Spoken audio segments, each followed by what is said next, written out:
That's a blessing in itself, that we can read the Bible and get understanding. People skip certain chapters because they don't understand it. They skip certain books of the Bible because they just don't get it. But it's not their family tree. It's not their forefathers. This is a story of our forefathers. And when it's yours, you can understand everything a little bit more than everybody else. So this is the blessing behind waking up to the truth, knowing what we're supposed to do, knowing our customs, knowing about our holy days, how we wore our hair. When it came to war, we braid our hair. A lot of brothers with braids don't even know why they braid their hair. But when you braid your hair, it's because you're getting ready for war. They look at it as just a style. It's more than a style. You know, when you didn't go to war, you let your hair out. Our forefathers, when you look at the kings of Israel, I mean, just the garments that they weighed about 70 pounds. When you got ready for war, to go to war, you wore your best costume when you went to war. You know, that was how Israel got down. You look at the samurais; they had the most beautiful garments that they ever had when they went to war. You know, so we got a custom that's in here that's so deep and full of riches that a lot of us just don't even realize where we came from. Brothers wearing earrings today, women wearing nose rings, wearing toe rings, all that stuff we was already doing in the scriptures. That's the thing that makes us beautiful, getting back to our customs. And that's why we are a nation of Israelites. We have our own way of doing things, and people want it. Matter of fact, they stole our heritage. They stole it from us. They wanted it so much in our land. That's a richness. And you see the richness today, even in the things that we do, music, sports. If they want the things that we have now when we're in our poorest state, wouldn't you think they wanted the things that we had when we was in our richest state? So why wouldn't Israel be ours? When they just took the whole thing, they made it the capital of the world because it's so rich. They came over here and took America. Why? Because we were here. It was rich. They want West Africa. They're trying to figure out how to get all them people out of there. But, you know, the thing is, Ham, another nation, is in Africa. So they ain't going to just move all the Hamites. But this country was ours, America, North, Central, South America. And they came over here in groves and took it. The greatest nation on earth. So it makes you wonder, and it makes you think, these souls and these bodies that the Most High gives us is just unbelievable. Let's go to Colossians chapter 3, verse 17.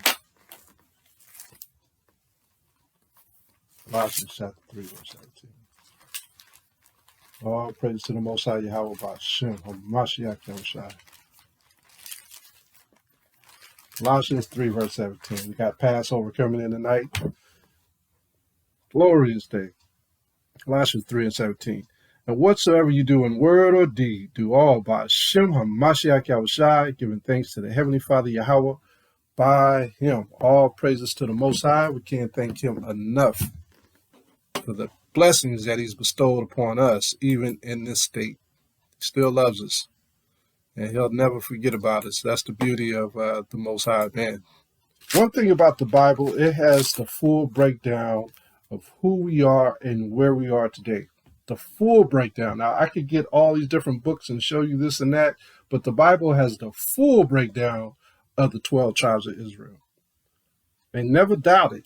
When the Most High says something, it's true. Let's go to Hebrews chapter 4. And Hebrews 4 and 8. So it reads, For if Yahushua has given them rest, then would He not afterward have spoken of another day? There remaineth therefore a rest to the people of the Most High. For he that is entered into his rest, he also have ceased from his own works, as the Most High did from his. All right. Let us labor, therefore, to knowing how we dress. I mean, there's a dress code in there. Any man fall after the same example of unbelief. That. So whose rest? The people of Israel's rest. The whole rest is what we're trying to get to. He says, rest in these scriptures and you will find rest. This preparing us for the kingdom to come. The Sabbath day is a day of rest as well. We rest in the scriptures on the Sabbath day. Now we got everything in front of us that we need, except for being in the land physically and around our people physically. But that's coming. Let's go to Acts chapter 1 and 6. That's what we're waiting on. That's why Yahushua came, to prepare us for that. I mean, that's a royal thing for him to send himself as a messenger to prepare us for the kingdom. It's just like we were talking about war a couple of weeks ago. Whenever a war gets ready to take off, what's sent out to the kings of the nations? Messengers. They come with conditions saying, if you don't do this and this is what's going to happen. Or he's going to bring down vengeance and rubble upon your kingdom. Yahushua came to deliver a message to us walking to the king. Because normally, when you look at an old movie or something, you see the messengers from another kingdom go to another kingdom. Normally they're either escorted by other soldiers, or they're freely walking within the town, and everyone notices those messengers as they come into that city or that town, because they're either dressed different, they look different, they have a certain poise about themselves, and people know that something is different about the messengers. But that was Yahushua. He came to show us what was coming on the earth. The Sultan demands the return of his sister's body, the heads of those responsible, and the surrender of Jerusalem.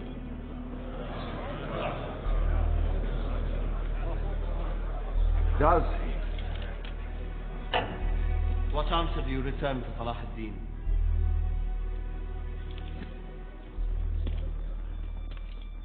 He was different. He wasn't like everybody else. And so what he was trying to do was make us all messengers too. For these days and times, to be messengers, to look different, to dress different, to wake up the people and the kingdom and the enforcers of that land. So that's our job. So it's not going to be easy being in this truth, walking into another kingdom. Okay? It's never going to be easy. We're always going to be outcasts. We're always going to be looked upon different. So we have to look at ourselves as messengers. Sometimes the messengers get their heads cut off. Sometimes the messengers get their beard cut halfway off. Sometimes the messengers get their clothes ripped off. So that's us. We are those messengers. And we are trying to get back to the kingdom to say our prayers to the Father to say, okay, it's time. Or we need your help now. Or this kingdom's not listening. That's where we are. So we're preparing all our people for that time. So it's a glorious time for us during these days. Acts chapter 1, verse 6, and it reads, when they therefore were come together, they asked of him, saying, Hamashiach, wilt thou at this time restore again the kingdom of Israel, or to Israel? And he said unto them, it is not for you to know the times of the seasons which the Father hath put in his own power. So there is a season, but it's not for us to know the seasons. Like we always prepare for these feast days. And we know significant things have happened in the feast days, during the feast days. Passover is a very significant feast day of the Most High showing us the first day of the month of the year, as well as our first feast day and how the Lord passed over us when we were in Egypt. Very significant. So we are looking to be restored during this time. It's the same thing with the Day of Atonement. We look at the Day of Atonement as the kingdom returning. We're just preparing for it. Now, just imagine if we didn't prepare for any of these feast days. How would we be prepared for the kingdom? So we have to prepare for it. For anyone to say you don't have to prepare for the kingdom, You don't have to prepare for the feast days. They're ignoramuses. They're ignoramuses because the Most High tells us to keep his laws forever. Okay? So this is a beautiful thing. Verse 8. But ye shall receive power after that the Holy Spirit is come upon you, and ye shall be witnesses unto me, both in Jerusalem and in all Judea and in Samaria and unto the uttermost part of the earth. So what is this telling you? That we were going to be scattered to the four corners of the earth.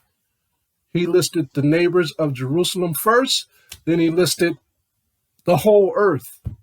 So Yahushua couldn't quite yet do the job until we finish the job. So we're finishing the job at this point as the messengers, going through what he went through, looking different, preaching a different gospel, something that the churches aren't preaching. Let's go to Matthew 24 and 14. Matthew chapter 24, verse 14.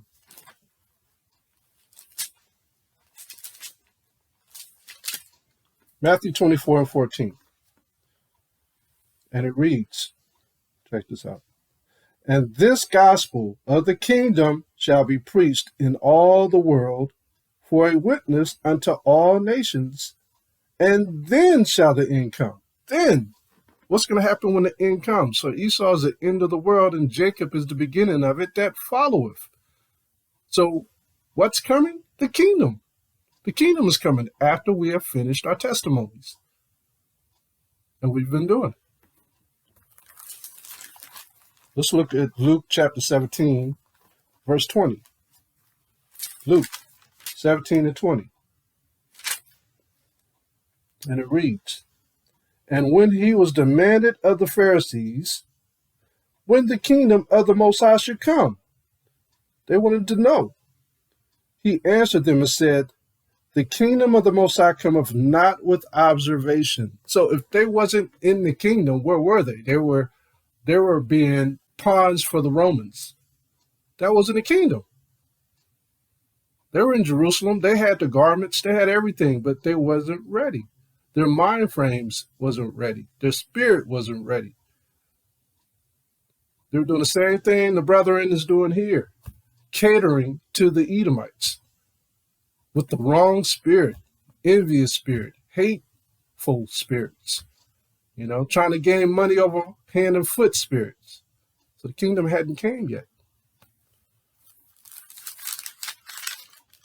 But the scripture says it comes without observation, meaning it starts within us first by practicing the laws, statutes, and commandments. Any of you that has traveled to another state or another country that has been impressed with the way people spoke in those lands and the way they acted in those lands normally return home trying to imitate what they've seen or heard or felt. Don't we do that? Go to another state, you try to imitate their slang or their accent. A lot of brothers that's from the South that up in California, well, they've been here a long time, speak California, they go right back to that old accent again. Start speaking the Southern slang again. Or the New York slang again. Once they go from the West Coast to the East Coast or East Coast to the West Coast, start talking proper. Okay? So we imitate that because it's something that we're trying to blend in. Like speech of movements of those native people down in South America. They have a different way of conveying themselves or doing things. Well, that's just what we're doing for the kingdom. We're doing the same thing. We're trying to return. We're trying to remember everything that the scriptures is teaching us for the action of returning back to the kingdom. The kingdom is our reward. So if we imitate everything that our forefathers did, we're trying to get back to the kingdom. And the Most High has a time to give that reward. There's a time for everything. Let's go to Revelation chapter 21.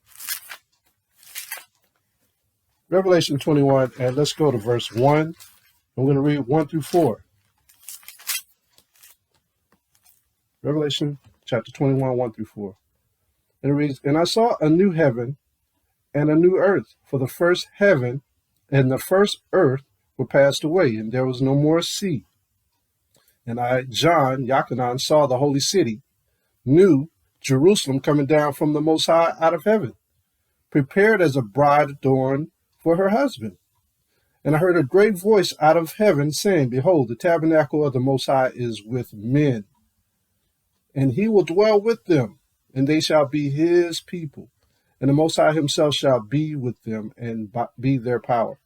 And the Most High shall wipe away all tears from their eyes, and there shall be no more death, neither sorrow, nor crying, neither shall there be any more pain, for the former things are passed away. So the kingdom is coming back on the earth. And when the kingdom comes, all these things that we have now, the shame is going to be gone. Not going to have it anymore. Because what it is a form of rebuke. And this is part of the curses that we read about in Deuteronomy 28. It's a rebuke. We got a shame on ourselves. You know, whether we like it or not, our skin is our sin in these countries. Isaiah chapter 25, verse 7. Isaiah chapter 25, verse 7. Look at this. And this is when the Most High comes. The Most High says, when he returns, says, and he will destroy in this mountain, what mountain? This government, the face of the covering cast over all the people. What's the covering? Job 9:24. What does Job 9:24 says? The earth is in the hands of the wicked. He covereth the faces of the judges thereof. If it's not him, then who is he? So the covering is the covering of the Most High. It's the covering of the 12 tribes of Israel. They covered us, took away our identity. So it says, and he will destroy in this government the face of the covering cast over all people. Because everybody's destroyed based on the fact that Israel's destroyed. And the veil that is spread over all nations. He will swallow up death in victory. And the Most High thy power will wipe away tears from off all faces. And the rebuke of his people shall be he take away from off all the earth, for the Most High have spoken it. See that? So the Most High is going to remove this rebuke that we have on us. It's a shame that we have on us. Whether we have things in this earth or not, we still have a rebuke on us. No matter who you are, what kind of clout you have, you're still going to be looked upon the same way. I knew a brother named Shannon Reeves. He was over at NAACP. He was the president of the NAACP here in Oakland. And he owned a couple of gas stations. And so, you know, he was doing pretty good according to the American standard. And he went to this convention. I believe he went to Michigan for this black convention. And he was standing outside the hotel. And these Edomite people pulled up and they said, could you get our luggage? And he was so fed up that he filed a lawsuit against the hotel. I don't know how he did it, but that's the shame that we're talking about. It doesn't matter who you are.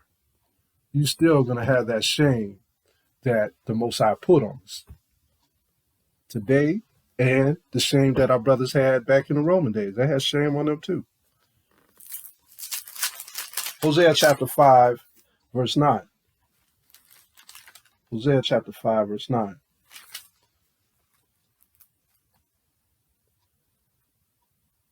Hosea 5 and 9. It reads, Ephraim shall be desolate in the day of rebuke. So that's the 10 tribes. The 10 tribes will be desolate in the day of rebuke. It says, among the tribes of Israel have I made known that which shall surely be. See that? How do you make known? Back during the days of Moses, he made known what was going to happen to us. We keep forgetting. And that's why today we say, I don't know why this is happening to us. There's got to be a formula for what we're going through. Well, the Bible is a formula, you know. Verse 10. The princes of Judah were like them that removed the bound. Judah couldn't escape either. Therefore, I will pour out my wrath upon them like water. Ephraim is oppressed and broken in judgment. This is very significant, this whole end of this chapter. It says, because he willingly walked after the commandment, therefore will I be unto Ephraim as a moth, and to the house of Judah as rottenness. When Ephraim saw his sickness, and Judah saw his wound, then went Ephraim to the Assyrian, and sent to King Jareb. Yet could he not heal you, nor cure you of your wound. For I will be unto Ephraim as a lion, and as a young lion to the house of Judah. Because he ripped us up way before he ripped up the 10 tribes. Remember, Judah is scattered to the 4 corners of the earth. Judah was ripped up first, even though we say the 10 tribes left and they were scattered. Judah had been ripped up. Even I will tear and go away. I will take away, and none shall rescue him. Okay, so now Ephraim was going to get ripped up like a lion, the Most High said, but Ephraim fell in love with the Assyrians. He was in the Assyrian captivity. And this falls in line with 2nd Ezra in the Apocrypha, because Ephraim was trying to get away from that sword blast that the Most High put on him. You know, he was running from the curses. He was running. He thought he could go to his enemies to get safety, to get peace. So he ran to the Assyrians. And then when the Assyrians brought that yoke of iron on him and he got released, what did he do? He took off. That's how you know that we are the 12 tribes of Israel. Look at this, 2nd Ezra chapter 13, verse 40 in the Apocrypha. 2nd Ezra chapter 13, verse 40. This is the rebuke. This is a portion of Ephraim that left us. All right? But, you know, before I get that, I want to get this. Well, hold that verse in 2nd Ezra chapter 13, and let's look at Deuteronomy 33 and 17, because this goes right in hand with what we're about to read. Deuteronomy chapter 33, verse 17, and you wonder why Ephraim and the 10 tribes were here in the Americas. Deuteronomy 33, verse 17, it reads, his glory is like the firstling of his bullock, and his horns are like the horns of unicorns. Now, they're talking in farmers' talk. A bullock is what you go out to the farm. If you got a farm, you go out there, you take them out there, and you till the land with this bullock, or 2 bullocks with iron and yoke around their necks. And the bullocks pull that yoke, and the man is normally back behind the bullocks, either guiding them, and he's tilling the ground. A lot of brothers ain't never did that work, but I've done it. It is tough work. But the bullocks are pulling straight forward, and they're tilling the land. And so this is what Ephraim would be like. You know, he had blinders on, and the Most High was guiding him to go forward, where he was the spirit on the chiefs of Ephraim. And it says, his glory is like the firstling of his bullocks, and his horns are like the horns of unicorns.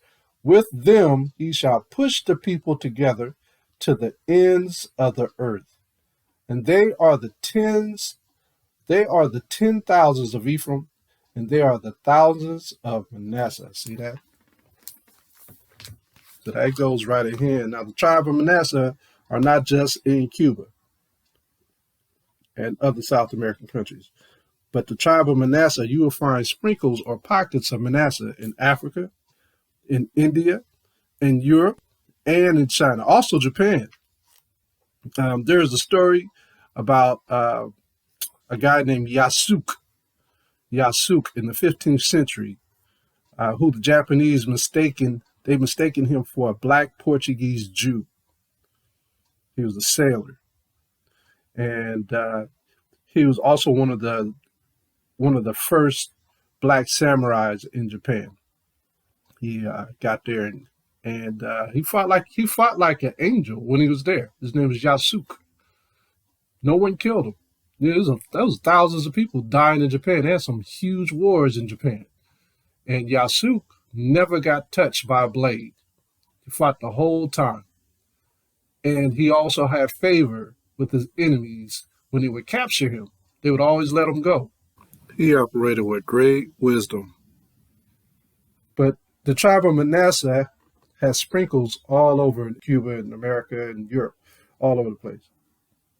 Now, the tribe of Judah were in the Americas. They were in the Americas first, way before the Native American. I know a lot of brothers think the Native American Indians was here first, but the tribe of Judah was here way before the Native Americans even arrived here. And scientists have found evidence of the Negroes being here.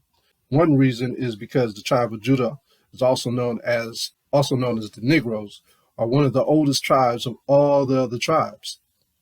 All of the other tribes started from the tribe of Judah. This is where the Olmecs came out of. The tribe of Judah was here setting up little images and things like that way before the Native Americans. But when you get to 2nd Ezra chapter 13, verse 40, it reads here, "Those are the 10 tribes which were carried away prisoners out of their own land in the time of Oshea the king, whom Salmanassar, the king of Assyria, led away captive, and he carried them over the waters. And so they came into another land." All right, so they left the king of Assyria after we just read it in Hosea. They left the king of Assyria looking for peace, trying to get away from all that strife. They couldn't find rest. The Most High had that spirit on them, because they wasn't doing right. Verse 41. "But they took this counsel among themselves that they would leave the multitude of the heathen and go forth into a further country where never mankind dwelt." Okay, what was that? We're going to read it. "That they might there keep their statutes, which they never kept in their own land. And they entered into the Euphrates by the narrow passages of the river. For the Most High then showed signs for them and held still the flood till they were passed over." Now, to get into Africa, they didn't necessarily have to go through that river to get to Africa. They could have went the other way. "For through that country there was a great way to go, namely of 1.5 years, and the same region is called Sirach." That's where they went. Now, this is a book called The History of God by Karen Armstrong, the 4,000-year quest of Judaism, Christianity, and Islam. Now, when we go in this book, and we go to page 12.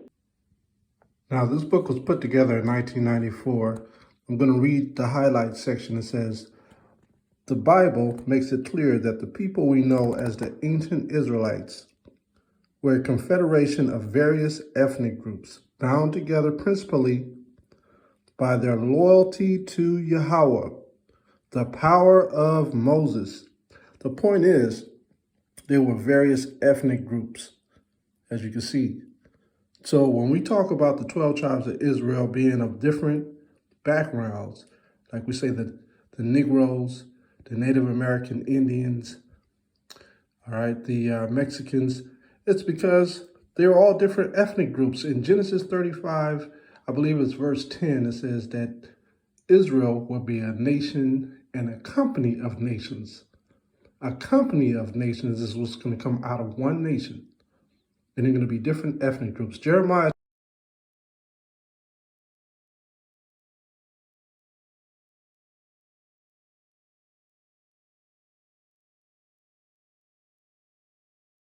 says, "My heritage is like a speckled bird." So what we have is different ethnic groups. Judah, Benjamin, and Levi are of the Negroes, are the darkest complected group of Israelites. Then when you get to the 10 tribes, you have the Dominicans and Ephraim and Manasseh, which were the Cubans and Puerto Ricans. Those are the other ethnic groups, the Tainos and the Boricuas. Then you have the Mexicans and the Guatemalans and the Brazilians. All those brothers are of the 12 tribes of Israel. This is why we say of various ethnic groups. So this is how they got to Sirach, and this is why they were carried away into these other lands, because of the Most High sent them out of Assyria.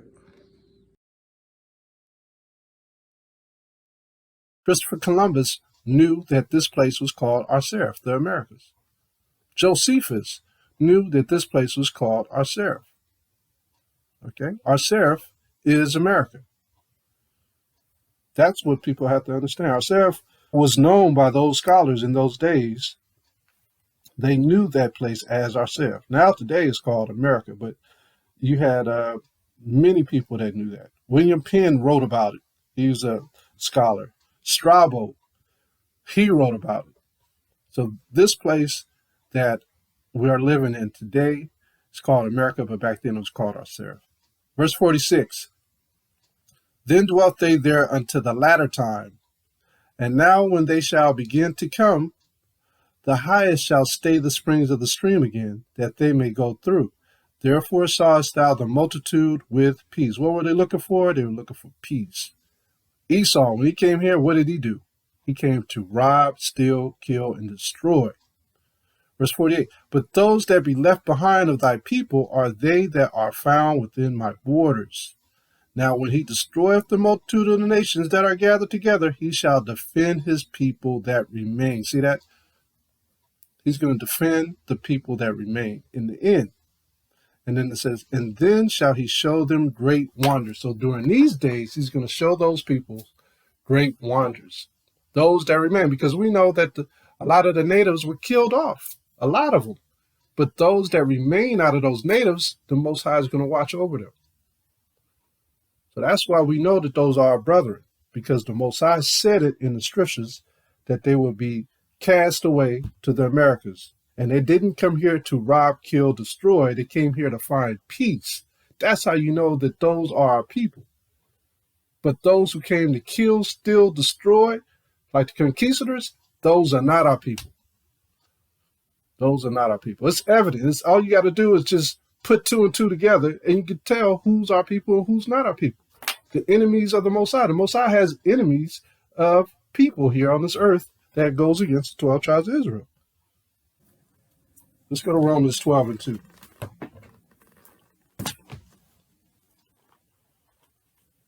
Book of Romans, chapter 12, verse 2. Romans, chapter 12, verse 2. And be not conformed to this world, but be ye transformed by the renewing of your mind, that ye may prove what is that good, that acceptable and perfect will of the Most High. So what's good? He said, be not conformed to this world. Everything we've been taught has been lies.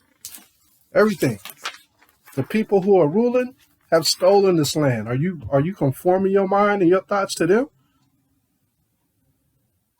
That's not good information. You know? 2 Corinthians chapter 11. 2 Corinthians chapter 11, verse 13.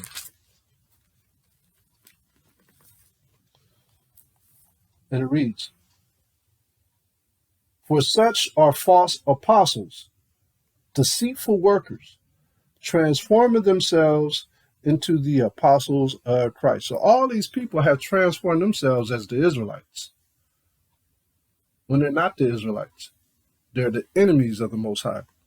I have a book called Hebrewisms of West Africa, and I'm going to read this insert.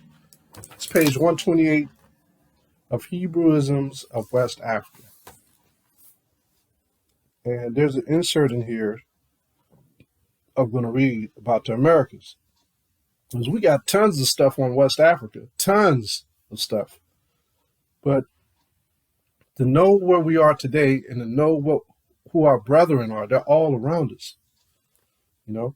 And it reads here in the concessions of Hebrewism of West Africa, it says, yet Deru subsequently admits certain seemingly Hebraic customs among the American Aborigines. Thus, after rejecting the claims of two Hebrew practices in America, he concedes other souvenirs of Israelite history and rites of the Mosaic Law seem to have been real and to have actually existed among a few of America's Aboriginal nations. Thus are the Yucatecs said to have had a tradition according to which they originally came from the Far East, passing through the sea, which the Most High made dry for them. And again, we may close this chapter with the remark that the Mexicans celebrated the Israelite feast of the New Year, which we just finished, and had their festivity of the remissions of sins and the use of sacred unctions as the Israelites. So here you have historians proving that these people were Israelites. Not only that, the Inca monarchy and the Peruvian people also practiced these things. Okay. I sent you guys a picture on this, but it's coming from Christopher Columbus and the participation of the Jews in the Spanish and Portuguese discoveries. All right, very interesting book. And what I sent you is this. It reads, "It is not improbable that the Jews who were driven from Nineveh by Salmanassar wandered into uninhabited regions." We just read that in the Apocrypha. According to Herrera, the Indians cherished the tradition that Yucatan, which we just read in the other book of Hebrews of West Africa. It says, according to Herrera, the Indians cherished the traditions that Yucatan had been settled by tribes from the Orient. What is the Orient? Don't think of Oriental. The Orient was the Middle East. That's what they called the Orient. It's coming from the East, not some Asian cat. The Orient is coming from the East. So we are Orients, or if you want to call us Orientals, we're Orientals. We're from the East too. Several writers give the exact route by which the Jews traveled until they settled in where? Cuba. Lord Kingsborough even asserts that the cross Bering Straits, which is a lie, they didn't go over the Bering Straits, and then proceeded to Mexico and Peru. Okay? So both of these authors admit that the Israelites came to Cuba, Mexico, and Peru. One says the Bering Straits, one says that the Most High held the water still at the bottom of South Africa to get them here. All right? So those are two inserts. Everybody knows from the past that the Israelites dwelt in the Americas. But these people today, with the technology of all this information gathered that they can't find, they can't even sort through to figure out that the Israelites were here in the Americas.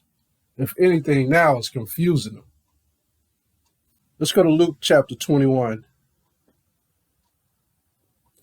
verse 14, because we know that the Israelites were scattered amongst all nations. That's a key. That's a clue to know where the Israelites are. We were scattered amongst all nations.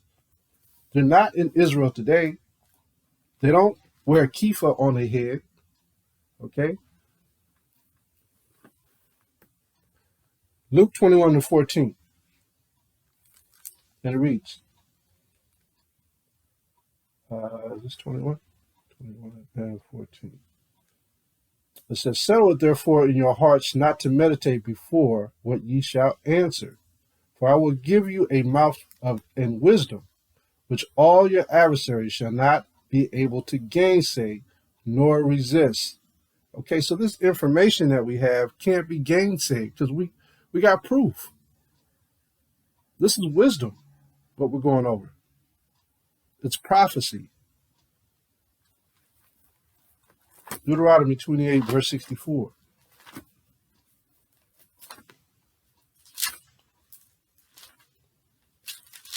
Deuteronomy 28, 64. Christians don't know any of this. You know, they don't know the history. They don't know who we are. They're just reading the book, the Bible, and they're reading it for face value, not knowing what the true essence of the scriptures really is. It's a history book. It's a culture book.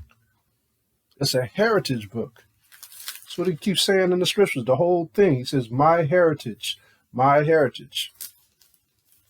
heritage of my people. Deuteronomy chapter 28, verse 64. Deuteronomy 28, verse 64. And so this just fit the prophecy of us being scattered. Deuteronomy 28, 64. "And the Most High shall scatter thee among all people." Were we not scattered amongst all people? Especially the Negroes. We were literally scattered from the east to the west, to the north, to the south. We were literally scattered. "From the one end of the earth even unto the other. And there thou shalt serve other gods, which neither thou nor thy father have known, even wood and stone. And among these nations shalt thou find no ease. We've been rebuked. Neither shall the sole of thy foot have rest. We ain't got no rest here. But the Most High shall give thee there a trembling heart and falling of eyes and sorrow of mind. See that? And thy life shall hang in doubt before thee, and thou shalt fear day and night, and shalt have none assurance of thy life. See that? Our people are always in doubt, always sad. You know, we might be good in the professions that we're in, but outside that profession, we're hanging in doubt. We're good at what we do. You know, we get on these jobs and we exceed, we excel. But outside that job, what do you really know? You know, and Esau hangs that over your head. You hold on tight to your little job and what you do at your job as something with pride, but Esau got more than that. He still looked down on you. All these nations, out of all these nations, we were scattered. And with all these nations, there's actually 18 nations. So we're one of those nations. So 17 out of 18 nations are against us, and we were scattered amongst them. We are fighting against 17 nations, family. Look at Psalms chapter 83.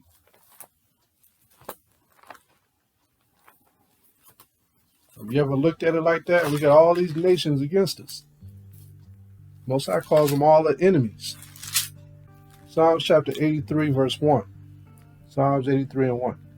It reads, "Keep not thou silence, O power." And this is King David writing this. He's writing this talking about our enemies. "Hold not thy peace and be not still, O power. For lo, thine enemies make a tumult, and they that hate thee have lifted up thy head. They have taken crafty counsel against your people and consulted against thy hidden ones." See that? So these people are fighting against us. They hate us and they hate the Most High. And King David is letting us know by prophesying about these people that hate us, our enemies. For example, when you read verse 6, it says, these are the people that consented against us. It says, "The tabernacles of Edom." Now, it don't say the tabernacles of nobody else when you read this. It says, "And the Israelites of Moab and the Hagarenes, Gebal, Ammon, Amalek, Philistines, the inhabitants of Tyre."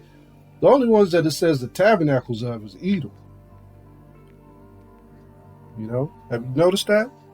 Edom, brothers be like, well, Edom is just over there, the Jewish people. Nah, Edom is in France. Edom is in Greece, Spain, Italy, Russia, and Germany, and the United States. That's Edom. And in South America. And these are the same people who took over the islands and the Americas with slavery. Same people. What's blasphemy?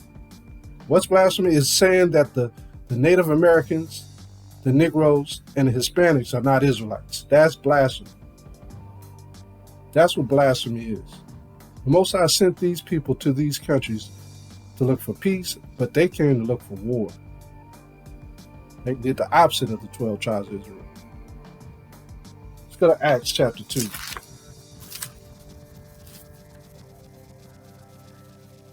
So if we were scattered amongst all nations, there's evidence in the scriptures, in the Gospels, that we were everywhere. Acts chapter 2, verse 5.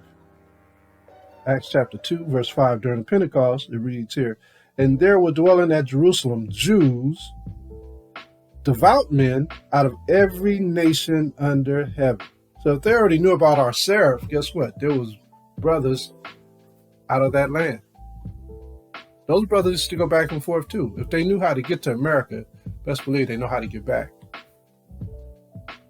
It says, "Now when this was noised abroad, the multitude came together and were confounded, because that every man heard them speak in his own language. And they were all amazed and marveled, saying one to another, Behold, are not all these which speak Galileans? And how here we every man in his own tongue, where we were born, Parthians, Medes, Elamites, and the dwellers of Mesopotamia, and Judea, Cappadocia, Pontus, and Asia, Phrygia, Pamphylia, Egypt, and in the parts of Libya, which was Africa, about Cyrene, which is Africa, and strangers of Rome, Jews and proselytes. And it keeps going. Cretes, Arabians, we do hear them speak in our tongues to wonderful works of the Most High. And the funny thing is, when the scholars came over here, they said about the Americas, all they saw was Negroes and Arabians, which they had mistaken the Arabians, mistaken the American Indians for being Arabians, because that's all they really knew besides the East Indians. But they dealt more with the Arabians.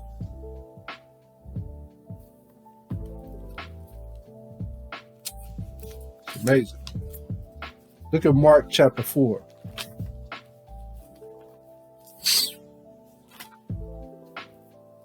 Mark chapter 4. Mark chapter 4, verse 22. And it reads, "For there is nothing hid which shall not be manifested." So we've been hidden all this time, and now in these last days, we're learning the truth and we're being manifested. "Neither was anything kept secret, but that it should come abroad." See that? So whatever was hidden, the Most High is going to bring it out. He's going to bring this truth out, and we're going to wake up to the fact that we are Israelites.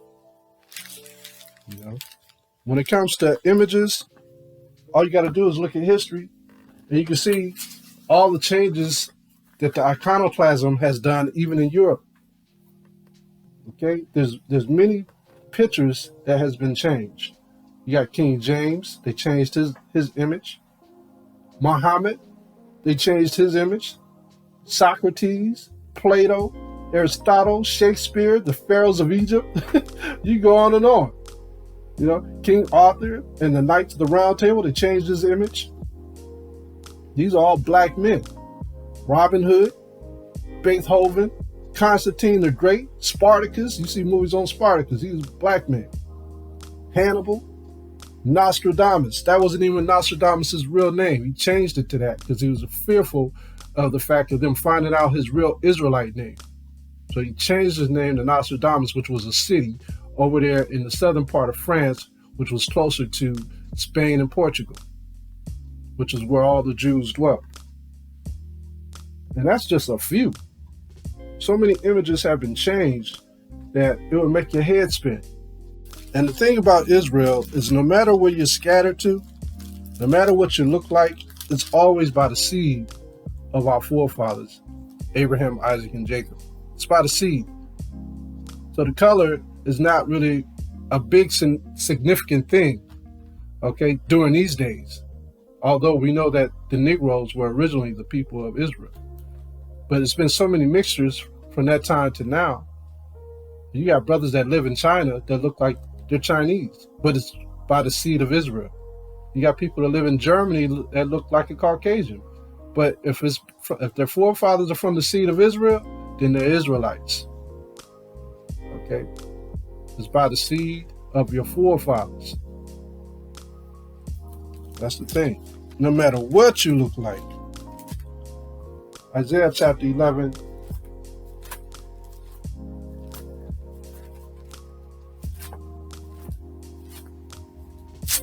Now, did Yahushua look like a Negro? Yes. Did the 12 tribes of Israel look like Negroes in the beginning? Yes. But all the tribes of Israel had different ethnicities. Put it to you like that. The only tribes that really look alike was the southern kingdom of Judah, which you have the Jamaicans or the West Indies and brothers in West Africa. And the Negroes, we all look like brothers. You know, you can't tell us apart except for when we speak. You can tell Judah from a Benjamite. But for the rest of the tribes, you know, the Haitians look like Africans. You know what I mean? But the other tribes, they all had, even from the beginning, different ethnicities. You're talking about 3 different women, 4 different women as mothers of Israel.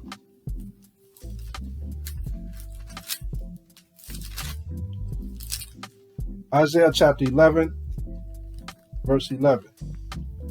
Isaiah verse 11, verse 11. And it shall come to pass in that day that the Most High shall set his hand again the second time to recover the remnant of his people, which shall be left from Assyria and from Egypt and from Pathros and from Cush and from Elam and from Shinar and from Hamath and from the islands of the sea.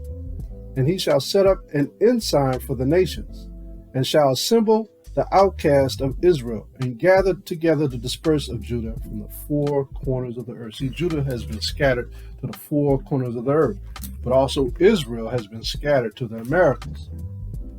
Okay, and parts of Africa, they've been scattered too, but Judah to the four corners of the earth. We're all over the place.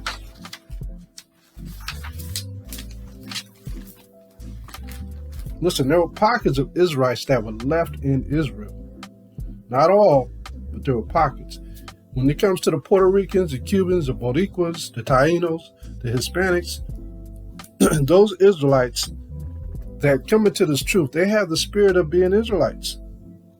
You know, it's all about the spirit. And that's how the Most High is going to make a difference during these last days.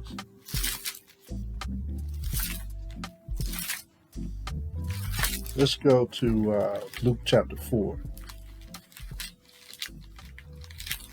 Luke chapter 4. Don't you just love the scripts? The scriptures be breaking down itself. Luke chapter 4, verse 5. And it reads, this is how you know that we're living during Satan's kingdom. Right? Luke chapter 4, verse 5, and it reads, and the devil taking him up unto an high mountain. Who did he take up? Yahushua. Showed unto him all the kingdoms of the world in a moment of time. See that? So what kingdoms of the world did Satan rule? All of them. All of them. He was ruling the kingdoms during that time. Even today, he's still ruling. If you thought America was a God-fearing nation, no, it's ran by the devil. This nation is ran by the devil. Over there in Europe, those nations are ran by the devil. China's ran by the devil. Japan is ran by, all these nations are ran by Satan. That's why Yahushua said what he said. It is not time to restore the kingdom. You know? We got a great fight that we're fighting here on this planet. We're fighting against all the ill wills of Satan. We were talking about this kingdom is ran by Satan. Esau put himself up as the Most High and the tribes who are black and Native American men. And that's why when we read the scripture in Isaiah 14, a lot of people get lost when they read this particular scripture. They think that this is all spiritual. They think that this happened in the invisible. But this is real life. Isaiah chapter 14. And you can't convince a Christian that this is real life, even though you explain it to them. Or the Seventh-day Adventist or Jehovah's Witness. It goes in one ear and out the other. But once you know the history of our people or why we've been scattered, that's all physical. You know, why we don't know who we are, that's all physical and mental. You know, so when you read verses like this, Isaiah chapter 14, verse 11, it reads, thy pomp is brought down to the grave, and thy noise of thy vows. The worm is spread under thee, and the worms cover thee. And it reads, how art thou fallen from heaven, O Lucifer, son of the morning? How art thou cut down to the ground, which didst weaken the nations? Who weakened the nations? Is that a spiritual man, or is that a physical man? It says, for thou hast said in thine heart, I will ascend into heaven. I will exalt my throne above the stars of the Most High. What's above the stars of the Most High? Right now, you got satellites. You got planes. You got spaceships, space shuttles. They're on Mars right now. Is that not exalting yourself amongst the stars? It tells you that when they landed on the moon, so-called, they said that the eagle is landed. When you look at the back of a quarter, it has an eagle on a nest on the moon. Okay? This is physical. It says, how art thou fallen from heaven, O Lucifer, son of the morning? How art thou cut down to the ground, which didst weaken the nations? For thou hast said in thine heart, I will ascend into heaven. I will exalt my throne above the stars of the Most High. I will sit also upon the mount of the congregation in the sides of the north. Where are they at? In the northern countries, Europe, the EU, and America. I will ascend above the heights of the clouds. I will be like the Most High. Right now, they got all this technology reading where you are, your GPS, your locations, all from the sky. Yet thou shalt be brought down to hell, to the sides of the pit. They that see thee shall narrowly look upon thee, and consider thee, saying, is this the man that made the earth to tremble? How did he make the earth to tremble? Nuclear warfare. He dropped bombs on Japan, Nagasaki. The earth trembles when those missiles hit. Iran, Iraq, when those missiles drop, it shook the earth. People are afraid of America because when they drop those bombs, it's the end. The whole earth trembles. Earthquakes are being sent from there all the way to the other side of the earth based on that bomb explosion. It says that did shake the kingdom. See that? That made the world as a wilderness. Wherever he goes, he makes it as a wilderness. You look at what Saddam Hussein was. That whole place is a wilderness now since Esau been over there. He destroyed a lot of different things and destroyed the cities thereof that opened not the house of his prisoners. All the kings of the nations, even all them that lie in glory, every one in his own house. He controlled everything, this man. Everything. This is physical. Look at this. So who is our enemies? The tabernacles of Edom. There's a lot of nations of Edom all around us. Does the Most High teach unity of the races? No. Let's read Deuteronomy chapter 7. You could think so, but when you read the scriptures, he teaches us not to have unity with these nations. Deuteronomy chapter 7, verse 1, and it reads,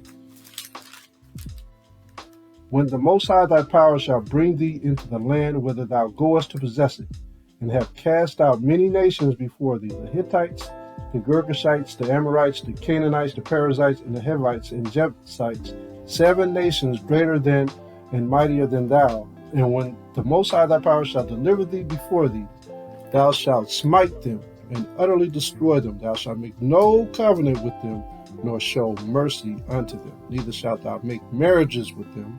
Thy daughter thou shalt not give unto his son, nor his daughter shalt thou take unto thy son, for they will turn away thy son from following me, that they may serve other gods. So will the anger of the Most High be kindled against you, and destroy thee suddenly. But thus shall ye deal with them. Ye shall destroy their altars, break down their images, and cut down their groves, and burn their graven images with fire. All these other nations, you know that they're not Israel when they're worshiping these Buddhas and all that stuff. That's not our nation. For thou art an holy people unto the Most High. The Most High thy power hath chosen thee to be a special people unto himself above all people that are upon the face of the earth. The Most High did not set his love upon you, nor choose you because you were more in number than any people, for ye were the fewest of all the people. The Most High loves us. So he says, no, don't make a covenant with these people. Let's go to Deuteronomy 32. There's another one. Write these down. Deuteronomy chapter 32, verse 8. When the Most High divided to the nations their inheritance, he divided them. He still gave them an inheritance to possess certain things. When he separated the sons of Adam, he set the bounds of the people according to the number of the children of Israel. For the Most High's portion is his people. Jacob is the lot of his inheritance. So the Most High loves Jacob.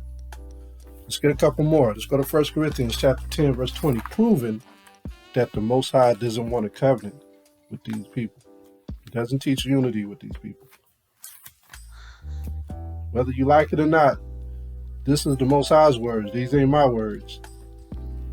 You know, I'm going to follow the Most High best of my ability, living in this wicked nation. 1 Corinthians chapter 10, verse 20. But I say that the things which the Gentiles sacrifice, they sacrifice to devils, and not to the Most High. And I would not that ye should have fellowship with devils. See that? So what is the Most High saying? He's saying, do not unify with these nations. Look at Romans chapter 9. This is a hard pill to swallow when you hear the Bible the right way, huh? This is the right way. Because most people are like, I don't know what you're teaching. I'm teaching what the scriptures say. This is what he told us. That's why he got precepts. Romans 9 and 8. It reads, that is, they which are the children of the flesh, these are not the children of the Most High, but the children of the promise are counted for the seed. So it's based on your father's seed if you're an Israelite. Based on the father's seed. Revelation chapter 18 and 2. Let's go there. Revelation chapter 18 and 2. Look at this. And he cried mightily with a strong voice, saying, Babylon the Great is fallen, and has become the habitation of what? Devils. So if the devil ran this whole kingdom, what's going to be within the devil's kingdom? Devils. It said it has become the habitation of devils, and the hold of every foul spirit, and a cage of every unclean and hateful bird. The Most High is saying, come out of her. Let's go to 2nd Ezra. Book of 2nd Ezra in the Apocrypha, chapter 3, and verse 32. Or is there any other people that knoweth thee besides Israel? Or what generation have so believed thy covenants as Jacob? And yet their reward appeareth not, and their labor hath no fruit. For I have gone here and there through the heathen, and I see that they flow in wealth, and think not upon thy commandments. Weigh thou therefore our wickedness now in the balance, and theirs also that dwell in the world. And so shall thy name nowhere be found, but in Israel. For when was it that they which dwell upon the earth have not sinned in thy sight? Or what people have so kept thy commandments? Thou shalt find that Israel by name hath kept thy precepts, but not the heathen. And there you have it. Israel are the only ones that keep his commandments. Who will be gathered for salvation? Only the 12 tribes of Israel will be gathered out of all nations. How do we know that? Let's go to James 1:1. The book of James, chapter 1, verse 1. It reads, James, a servant of the Most High, and of Mashiach Yahushai, to the 12 tribes which are scattered abroad, greeting. My brethren, count it all joy when you fall into diverse temptations. They counted joy. So this is talking about how we were scattered. And we're going to go through diverse temptations where we were scattered. So it's normal to be going through things. You know, people don't think it's normal, but it's normal that we overcome these things that are brought upon us. And we're supposed to take it cheerfully. Let's go to 1 Peter. 1 Peter, and let's go to chapter 1 of 1 Peter. 1 Peter chapter 1, verse 1. And let's read to the second verse. It reads, Peter, an apostle of Yahushai, of Mashiach, to the strangers scattered throughout Pontus, Galatia, Cappadocia, Asia, and Bithynia, elect according to the foreknowledge of the Most High the Father, through sanctification of the Spirit unto obedience. What is that? Keeping the laws. And sprinkling of the blood of Hamashiach Yahushai. That's the belief in Yahushai. Grace unto you and peace be multiplied. Okay, because the sprinkling of the blood, whenever we had a feast day or when we repented of our sins, they would sprinkle that blood on you. So when you repent, that's the blood of Hamashiach Yahushua. When we keep these feast days, that's the blood of Yahushua that's being sprinkled on us for the Most High Yahweh. Revelation chapter 7. Y'all already know Revelation 7. I don't have to go there, but put that down in your notes. Revelation chapter 7, 1 through 17. Let's go to Matthew chapter 25. Matthew 25, verse 31.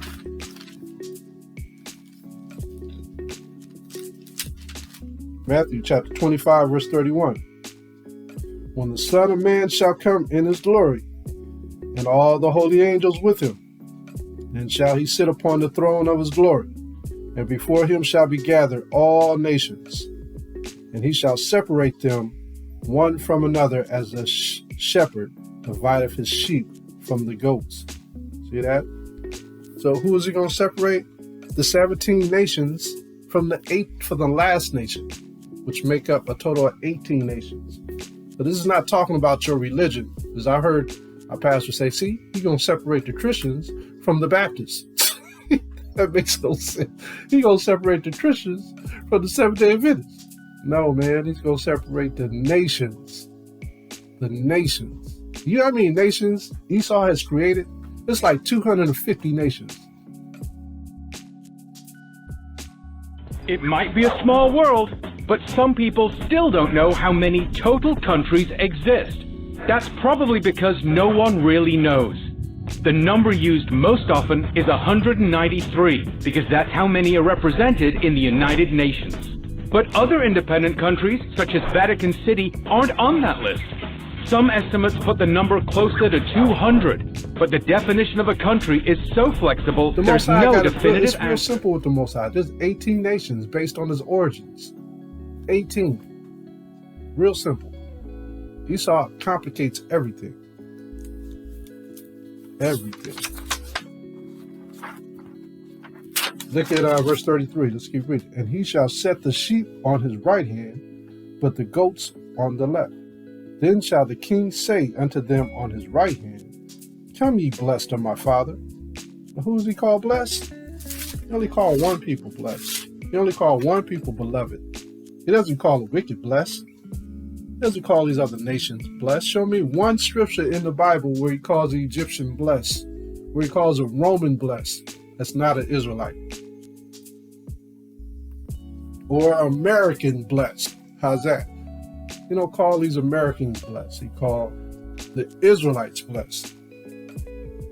It says, come ye blessed of my father, inherit the kingdom, prepared for you from the foundation of the world. See that? Who did he create the world for? Israel. The whole world was created for Israel. Next question. Was Hamashiach a Caucasian man? The answer is no. Just in case none of y'all know this, let me give you the precepts. Jeremiah chapter 14. A lot of people think Yahushua is a Caucasian man. He is not a Caucasian man. He is a black man. And we're going to show you in the scriptures so you can't say that he wasn't. Because there's no scriptures in the Bible that show that Yahushua was a white man. It only shows that he was a black man. And I'm going to give you the precepts. Jeremiah chapter 14, verse 2. Judah mourneth. Jeremiah 14 and 2. Judah mourneth, and the gates thereof languish. They are black unto the ground. And the cry of Jerusalem is gone up. Now, a lot of people will scrutinize that because they don't want to believe it. So now you got to take them to another verse. Let's go to Hebrews chapter 7. Because of the scrutiny, you got to be ready. They're like, well, it doesn't quite say that. Let's go to Hebrews chapter 7. Hebrews chapter 7, verse 14. And it reads, for it is evident that our Hamashiach sprang out of Judah, of which tribe Moses spoke nothing concerning priesthood. Now they're going to say, man, that don't say nothing about him being black. But that's saying we're talking about Judah. Out of all the tribes, we're talking about Judah. He came out of Judah. And now let's go to Daniel chapter 10. The book of Daniel. Look at Daniel chapter 10, verse 5. And it reads, Then I lift up my eyes and looked, and behold, a certain man, clothed in linen, whose loins were girded with fine gold of Uphaz. His body also was like the beryl, and his face as the appearance of lightning, and his eyes as a lamp of fire, and his arms and his feet like in color to polished brass, and the voice of his words like the voice of a multitude. Now, polished brass was this man that came to see him. That was Yahushua. Okay, that was the angel that visited Daniel. All right, let's go to Revelation chapter 1. Brothers be like, well, that was Gabriel, that was Michael. But if the angels look that way, don't you think Yahushua looked that way? Revelation chapter 1, verse 13. Revelation chapter 1, verse 13. And in the midst of the 7 candlesticks, one like unto the Son of Man, clothed with a garment down to the foot, and girt about the paps with a golden girdle. That garment probably was bad. Y'all gotta look at some garbage. There's some bad garbage out there. You know, some bad garbage, man. He had a bad garment on. He's standing next to the Father. You know, Israelites are clean. We ain't no dirty people, man. Just so y'all know, the Levites used to clean the temple before the Shabbat came in. When I say clean, it was clean as a whistle. We wasn't no dirty people. All right? Revelation chapter 1, verse 14. His head and his hairs were white like wool, as white as snow, and his eyes were as a flame of fire. We just read that in Daniel. And his feet like unto fine brass, as if they burned in a furnace. There's his color again. Hold up, I thought it would say white. But it says his feet were like fine brass, and his voice as the sound of many waters. And he had in his right hand 7 stars, and out of his mouth went a sharp 2-edged sword. And his countenance was as the sun shineth in his strength. All right, so Yahushua got the wisdom of the Most High with the double-edged sword. Man, you ain't getting past him. He's going to cut you 2 ways. So Yahushua was a black man. There's the proof. Does it matter about what color the origins of the 12 tribes were? The answer is yes, it does matter. When you watch movies, color matters. But we're going to get the scriptures to prove that the 12 tribes of Israel were various colors of dark skin and light skin brown. Let's go to Jeremiah chapter 12, verse 9. It reads, Mine heritage is unto me as a speckled bird. The birds around about are against her. Come ye, assemble all the beasts of the field, come to devour. Now when he says mine heritage is unto me as a speckled bird, if you see a speckled bird, it has various colors. Okay, and so this is a likeness of Israel. The 12 tribes of Israel are various colors of brown. Let's go to Amos, the book of Amos. And let's go to chapter 9, verse 7. Amos chapter 9, verse 7. And it reads, Are ye not as children of the Ethiopians unto me, O children of Israel, saith the Most High? Have not I brought up Israel out of the land of Egypt, and the Philistines from Captor, and the Syrians from Ker? So the very first line is, Are ye not as the children of the Ethiopians to me? But he's likening us closer in description or skin description as the Ethiopians. Okay, we favor them, they favor us. And if you look at Ethiopians, there are various types of Ethiopians. All right, so talking about the color. Not talking about the heads or the faces, but we look similar to them. The original Israelites. Let's go to the book of Lamentations. Lamentations, chapter 5, verse 10. Lamentations 5 and 10. It reads, "Our skin was black like an oven because of the terrible famine." All right, so when you look at people of color, when they get sick, they get darker. They do not get lighter. They get dark. When you look at Caucasian people, when they get sick, they get light. Let's look at Lamentations chapter 4, verse 7. Lamentations chapter 4, verse 7. It reads, "Her Nazarites were purer than snow." Doesn't mean that they were white.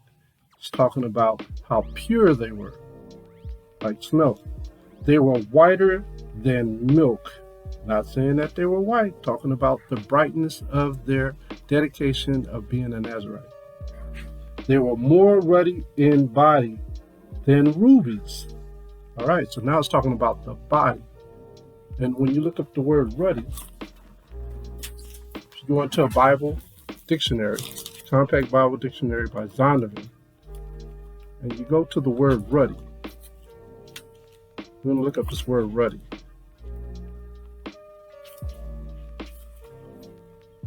Ruddy, R-U-D-D-Y. And this is what it says about ruddy. Ruddy. On page 510 of the Zondervan Bible Dictionary, ruddy, a word used to refer to a red or fair complexion in contrast to the dark skin of the Hebrews. Do you see that? In contrast to the dark skin of the Hebrews. So, for example, when you go to Song of Solomon, chapter 1, verse 5, Solomon says, "I am black and comely." All right? Just by him saying that, he's telling us what he looks like. So this is what the 12 tribes of Israel are. Various shades of brown. From dark, dark brown to very, very light-skinned brown. That's why we say the Native Americans, the Negroes, the Haitians, the Puerto Ricans, they're all different shades of brown. This makes up the 12 tribes of Israel. We'll get more on this. But for now, let's move on. The book of 1 John, chapter 4, and let's read 1 John chapter 4, verse 2. "Hereby know ye the Spirit of the Most High. Every spirit that confesseth that Yahushua HaMashiach is come in the flesh is of the Most High. And every spirit that confesseth not that Yahushua is come in the flesh is not of the Most High. And this is that spirit of Antichrist, whereof you have heard that it should come, and even now already is it in the world." All right, so the Antichrist is in the world. Brothers can't get this truth. They got the Antichrist spirit, man. They can't wake up. They just dumbfounded. Most High calls his people that can't hear and can't listen dumb as an ox. The ox and the ass are the dumbest animals on the earth. So he labels his people as being dumb because they don't even consider the understanding of what the scriptures are saying, because they won't read it. They won't try to understand the history of it. And so he's saying that they're as dumb as an ox. Let's go to Isaiah chapter 8. Isaiah chapter 8, verse 20.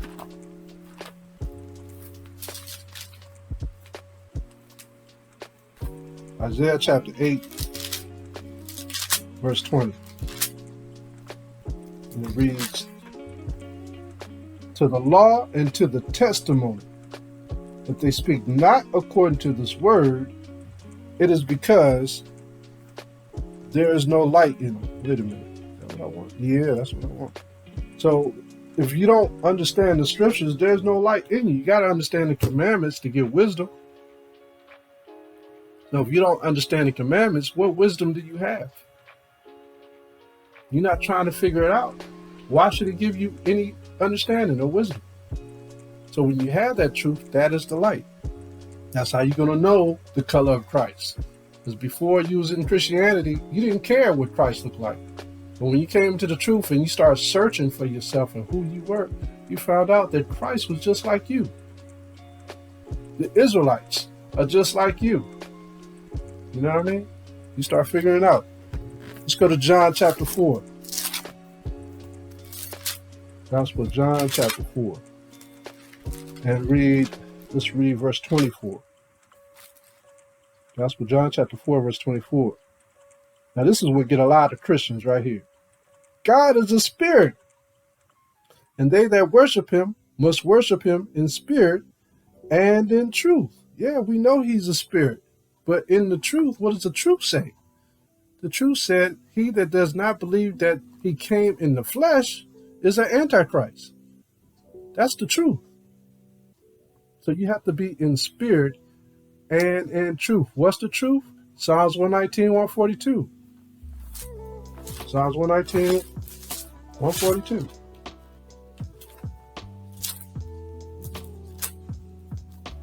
Thy righteousness is the everlasting righteousness, and thy law is the truth.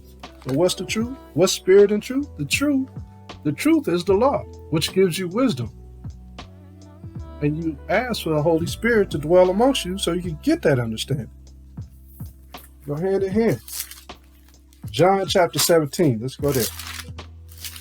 Because we are proving that Yahushua is a black man. And in order for you to understand that, even though the Israelites are speckled, you have to read the scriptures and have understanding. John chapter 17, verse 17. It says, sanctify them through thy truth. Thy word is truth. What's the truth? Thy word. So do we have to believe that Yahushua came in the flesh? Absolutely. That's why we read 1 John 4, 2 and 3. And we already know his color, that he was not a Caucasian man, so we know that he came in the flesh and he was a black man. Does the Bible give a description of the Most High? Yes. Let's go to John chapter 14. A lot of people don't believe that the Most High has a color too. They think he's a spirit, just like what we just read. He's just invisible. But no, the Most High has a body. John chapter 14, verse 9. Let's read this. John 14 and 9. Yahushua saith unto him, have I been so long time with you, and yet hast thou not known me, Philip? He that hath seen me hath seen the Father. And hast sayest thou then, show us the Father. See that? He still didn't know what the Father looked like. He says, believest thou not that I am in the Father, and the Father in me? The words that I speak unto you, I speak not of myself, but the Father that dwelleth in me. He doeth the works. So Yahushua didn't do the works. The Father did the works in him. So how does the Father look?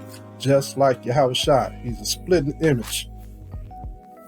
Let's prove it. Let's go to Daniel chapter 7.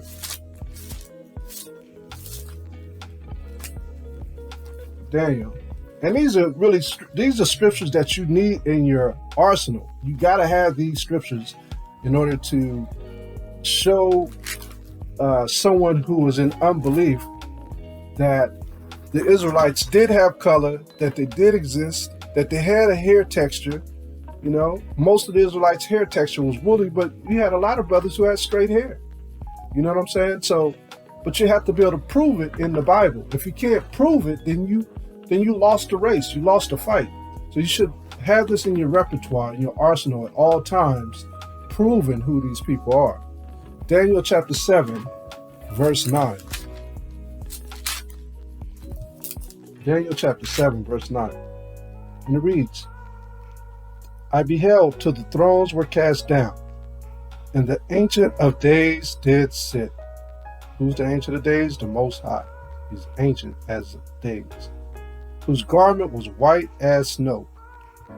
So he had a body. He was wearing a garment too.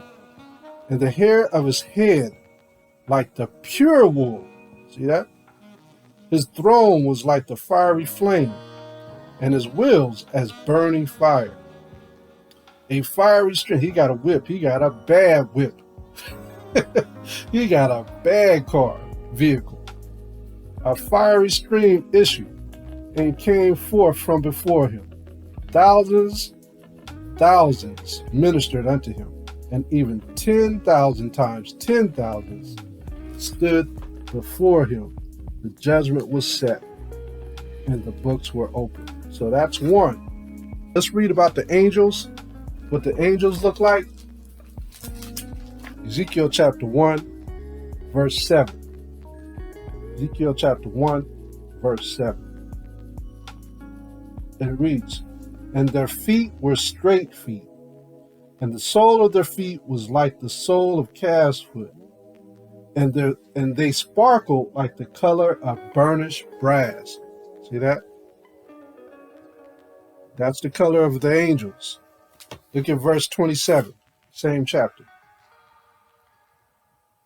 It reads, "And I saw as the color of amber, as the appearance of fire round about within it, from the appearance of his loins even upward," talking about the angel, "and from the appearance of his loins even downward, I saw as it were the appearance of fire, and it had brightness round about, as the appearance of the bow that is in the cloud in the day of rain.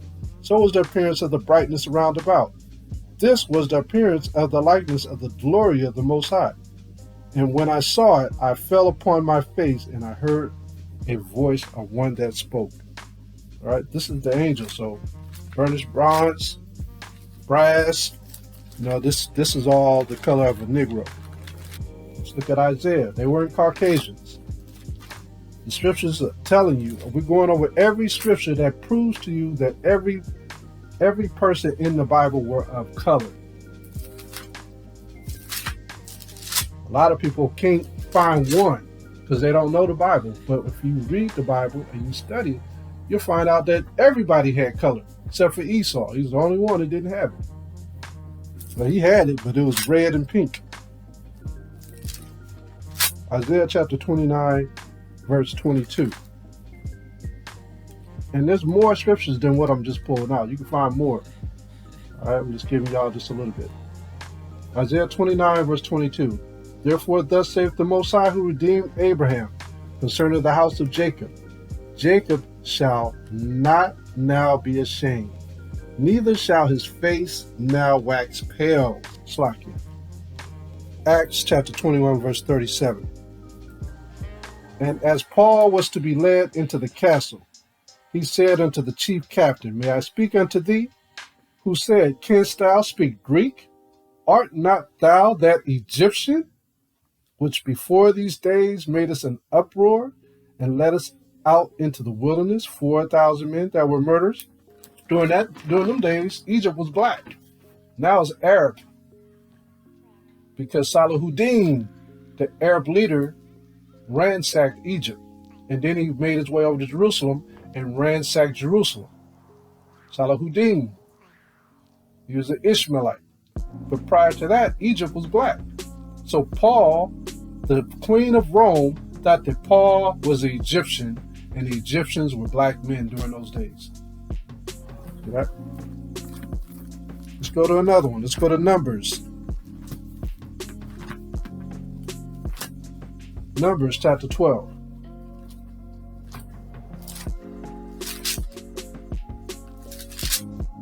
Numbers chapter 12, verse 9. Numbers 12 and 9. "And the anger of the Most High was kindled against them, and he departed." This is talking about Moses' sister, Miriam. "And the cloud departed from off the tabernacles, and behold, Miriam became leprous, white as snow." So when she got this disease of leprosy, it stricken her skin color to be white as snow. So what was she before she became leprous? She had color. She was a black woman. So the leprosy made her whole body turn white. See that? "And Aaron looked upon Miriam, and beheld, she was leprous." All right, it's another scripture. Let's go to Exodus chapter 2. Exodus chapter 2.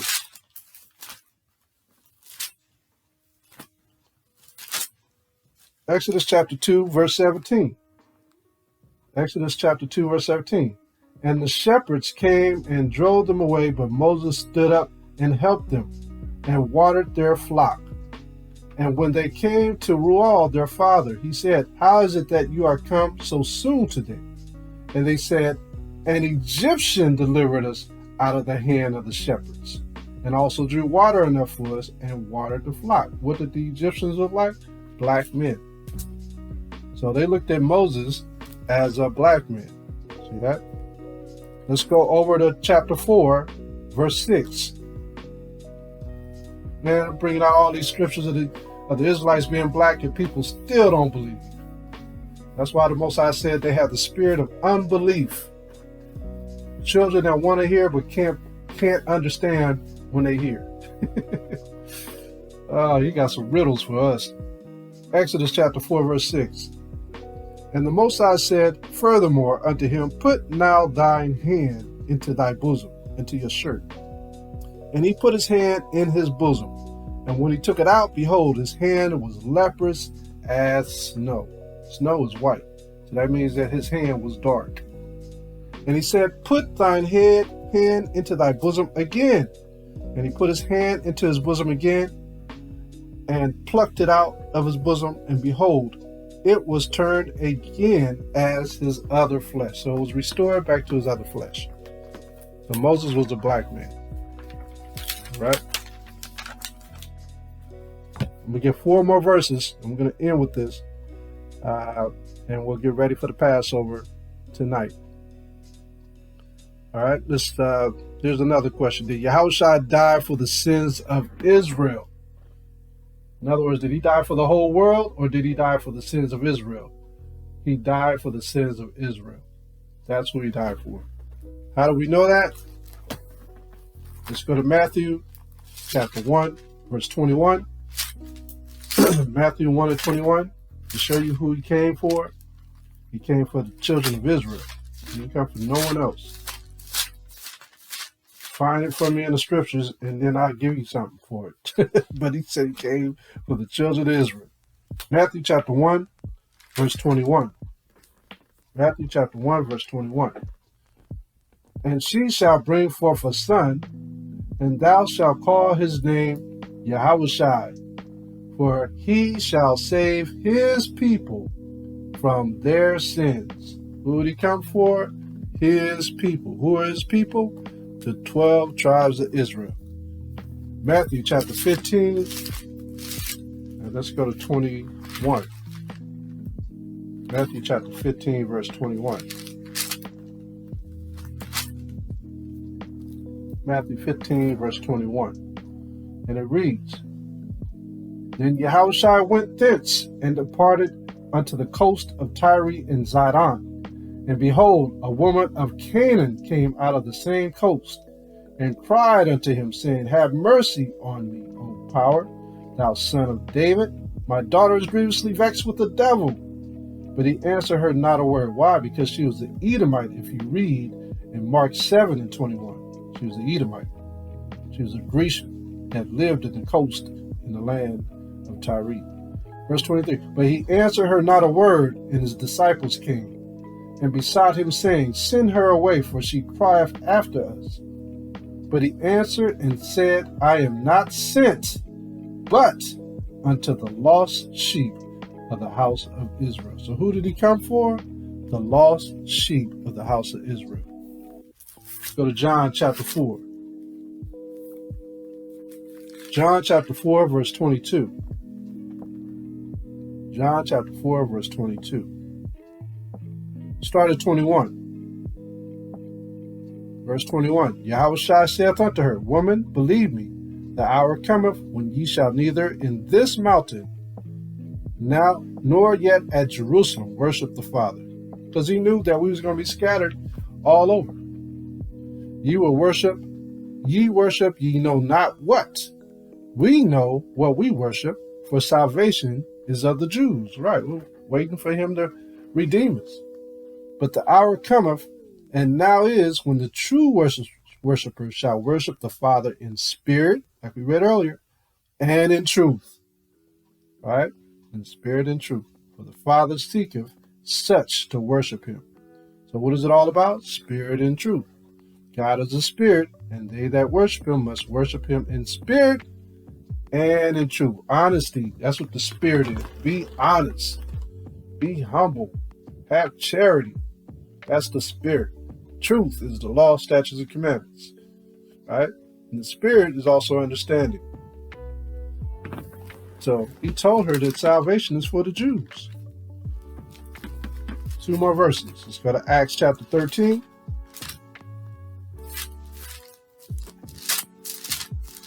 Acts 13. Now people say, well, what about everybody else? There's going to be remnants in the kingdom, remnants of the other nations. But the Most High said that they're going to be serving us. They're going to be serving the Israelites.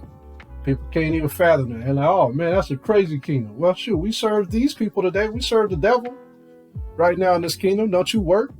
You pay taxes? Who you paying that to? Satan. Well, everybody who ruled over us are devils. They're all deceivers. That's what devil means. People start laughing when they hear devil. Devil means deceiver. Don't they lie? Politicians, don't they lie all the time? They don't never tell the truth. Those are deceivers. Those are what you would call devils. It's not a man with a red costume and a picket fork and 2 pointy ears. No, man. A devil is somebody who lies. Somebody who's a deceiver. That's why we say Esau is the devil that the Bible speaks of. That's what he is. A devil. Acts chapter 13, verse 23. Acts chapter 13, verse 23. Of this man's seed hath the Most High, according to his promise, raised unto Israel a Savior, Yahushua. So who is this raised to? Israel. Acts chapter 5, let's read verse 24. Did I read 24? When John had first preached before his coming the baptism to repentance to all the people of Israel. Who is it for? The children of Israel. Actually, we get one more verse. Acts chapter 5. Can't miss this one. Acts chapter 5, verse 29. Acts chapter 5, verse 29. Because I could bring out so many more. Romans 9, blah, blah, blah. I could go on and on. But Acts 5 and 29 says, Then Peter and the other apostles answered and said, We have to obey the Most High rather than men. The God of our fathers raised up Yahushua, whom he slew and hanged on a tree. He don't say cross. He was hung on a tree. People get that all mixed up. He was hung on a tree, not a cross. That's why we know that the crosses in the churches are idols. Brothers be wearing crosses. That's an idol, man. The Bible don't say nothing about no cross. It said he was hung on a tree. Just like the slaves in America were hung on trees. Just like Yahushua was their brother.